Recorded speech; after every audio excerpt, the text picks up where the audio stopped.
Hello and welcome to Azur Lane Meta. If after this video you want to help support the channel, please check out my affiliate store at kit.co/AzurLaneMeta.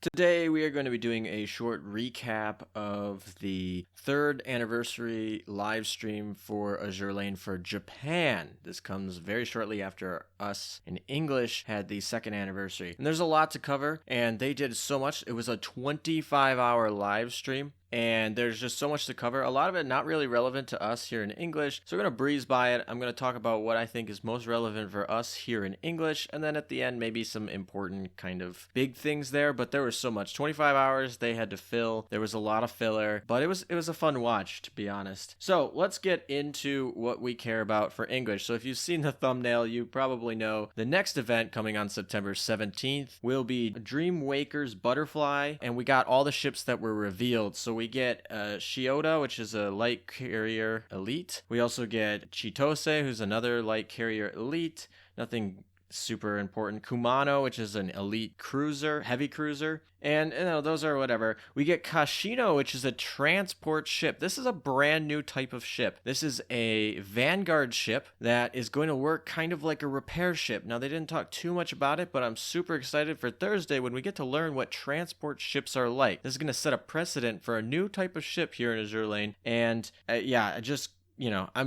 she's only elite, so I don't know how good she'll be, but I just want to see how they bring transport ships in. Are they relevant? Because to me, having a repair ship but not having to give up the damage of a main capital ship from your main fleet seems like it potentially could be really good, but we'll have to see. Moving on into the SRs, we get Suzuzuki, which is a destroyer. We'll see how good she is. We get a key battleship. Many of you predicted this from the teaser that I put out on my YouTube channel a little bit earlier this week. It was the key battleship. And guys, there's one more ship, but it's not an SR. It's a UR. Shinano, the carrier that was adapted from a Yamato hull, is going to be in this event. She's actually has a frame for the event. That's how we knew she was coming. But she's a UR. So our first UR that's droppable by a gacha. So this sets a very interesting precedent. We'll see how good she is. She's an IJN carrier, so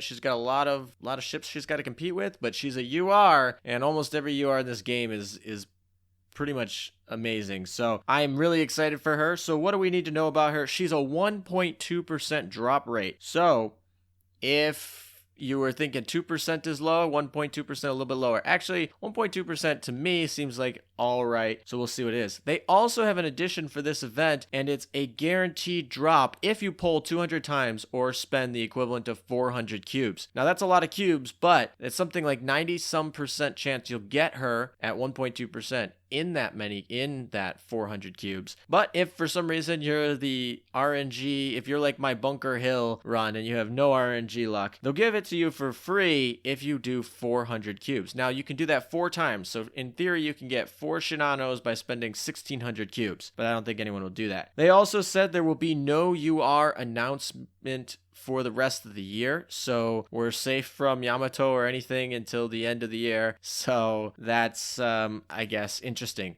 But we are having URs come, so what do we need? We need a UR Bolin, because who wants to pull all 4 necessary Shinanos? Or actually, you need 5. You need a base and then 4 to max limit break. That reminds me, max limit breaking. You will be able to get up to level 120 without max limit breaking your Shinano. And this is because they know it will take you a long time to max limit break this ship, because you need UR Bolins to do it. Yes, we are getting UR Bolins, guys. They are separate from SR Bolins, and they are super rare. There's really only 3 ways to get one. So we're going to get one permanent mission, a one-time mission that you can get, basically, that we are going to get a free Bolin, a UR Bolin. Then for the event that we have coming out next week, we're going to have a milestone reward that gives us this bullion. So that's 2 right there. Then there's going to be a shop, which once per month you can buy a bullion. So you are time gate, other than your 2 free ones that you get next week, you are time gated to 1 UR bullion per month. That means it's going to take you a long time to get Shinano. That means even if you get all 3 starting like at the beginning of next week, you're still going to need to pull 2 Shinanos to max limit break her before the next month. So we definitely need to keep that in mind there. Anyway, so that's really neat. That's really a bunch of the mechanics that we have to worry about. In terms of other mechanics that we have to worry about, definitely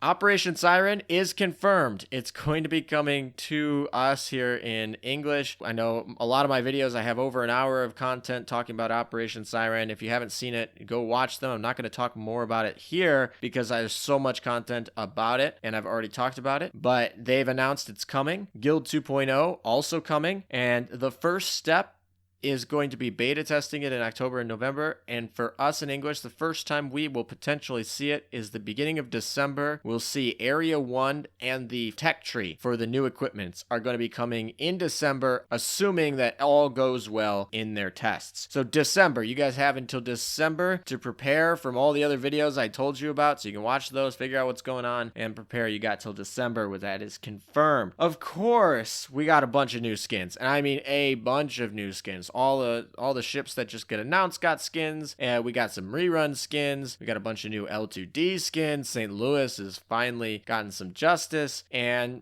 yeah, we got a ton of skins, so if you want to spend money on those, Yostar will oblige. Speaking of spending money, we got a ton of new merch. I can't even go through all the merch, but we got a ton of new merch. We also have a new shop that come out, and they are going to be creating some new figurines, high-quality figurines. So once again, more ways that Scam Cat, that Akashi's going to take your money. Speaking of Akashi gets a new skin. She gets an O skin. We get 2 new O skins that we find out. Akashi gets an O skin, so now you can marry your Scam Cat and, you know, get your AA boat going. And then, of course, we get Mikasa also gets a new O skin. That was kind of a surprise, honestly. So maybe we'll get a rerun of Mikasa now that her O skin is out. We'll see about that. Speaking of new things, that we're also going to get this new event that's like a little festival. I don't really think that's that big of a thing. You're gonna see this little like mini games, Bejeweled. It's kind of like past events we've had, but you know, I'll just mention it here. And now we have a new TCG game, guys. This is new merch. I'm super excited. I am a TCG lover. I really hope that Yostar was going to partner with Weiss Schwarz or something like that, and that we end up getting kind of that game into Weiss Schwarz, but they didn't. They went and they made their own TCG game. I don't know if we'll ever get this in English, if it will ever be translated, but my hope is that it's actually really good and that they will get an English version of this, because I love TCG games, and I hope this doesn't die. I'm excited. So we'll see how the card game goes, but very cool potential. On top of that, we get some new comics. We get some new CDs. CDs are... well, we got a lot of new music. That's the short end of the stick. We have new music. Also, for the Japanese live stream, they had a guest, and his name is Takinori Nishikawa. I had no idea who he is, but apparently he's a very famous anime kind of singer over in Japan. He was a guest, and he made a new song for Azur Lane, kind of like how Lindsey Sterling made a song for our English anniversary. He did them for there. I can't play it for you because of copyright, but it's pretty neat. He also did a new commercial, and that's funny. He's dressing up as Enterprise in this commercial, so I thought that was actually pretty funny. So a lot of people were having fun with that on the stream. And that brings me to the collabs. We got a lot of new collabs. Now, this is kind of not really going to be... I don't know if these will ever come to English, guys. So the skins and the dorms and all these little collabs, I'm just going to show them to you, and then you can be jealous, basically, because I'm not sure if we ever would get them. I hope we do, but just because of like international business law and partnerships like that, we're probably not going to get them. But I'll mention we get Coco Curry. That's really cool. I love Coco Curry House when I go to Japan. Candy, this candy shop, basically